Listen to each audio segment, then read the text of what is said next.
Welcome back to Sword of the Month Club. I'm your host Justin, and today we're really excited to continue our test cutting with Wakakage.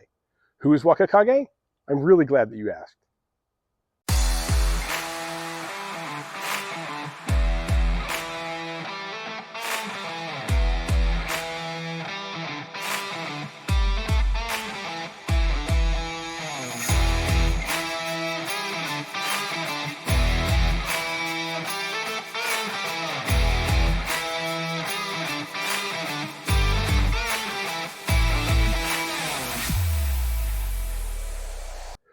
Wakakage is the November 2025 Sword of the Month, and is the club codename for the basic brass fittings T10/1095 model 2693825 Katana option number 1 from Shadowdancer Katanas.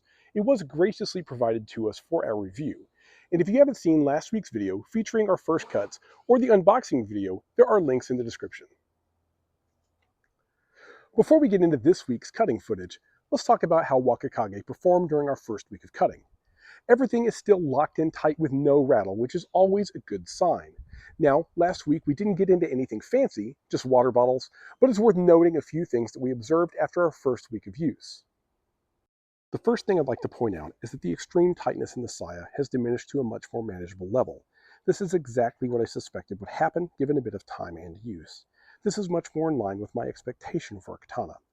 There is still no rattle in the saya, but retention is right where it should be. The next thing I'd like to point out is that there are some very superficial scratches in the blade. This is not something that we experienced with Wilhelm, our first Sword of the Month. Wilhelm is made out of 65 Mn, or manganese steel, while Wakakage is made out of T10. It is absolutely still razor sharp, and the hardened edge doesn't show any signs of scratches at all, just the spine side of the hamon. This is noteworthy for a few reasons. First, the blade is unquestionably differentially hardened, as the scratches only appear past the hamon into the softer steel. And second, this is a great illustration of the difference between a fully hardened steel blade like that of Wilhelm versus one with differential hardening like Wakakage. Now let's take a look at today's targets.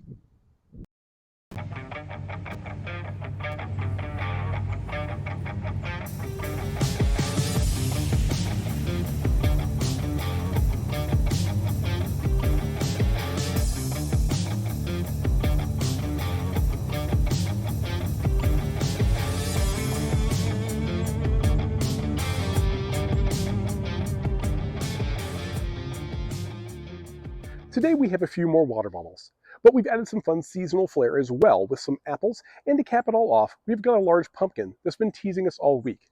Let's get to it.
Wakakage performed stellar, exactly as expected. Cuts were clean, recovery was lightning fast, and it was just about the most fun that one can have on this side of the Thanksgiving table. Now I hope you're going to join us next week as we dial in the details and give our shadowdancer katana a full and complete review over the past month. So be sure to stab those like and subscribe buttons and stay sharp out there.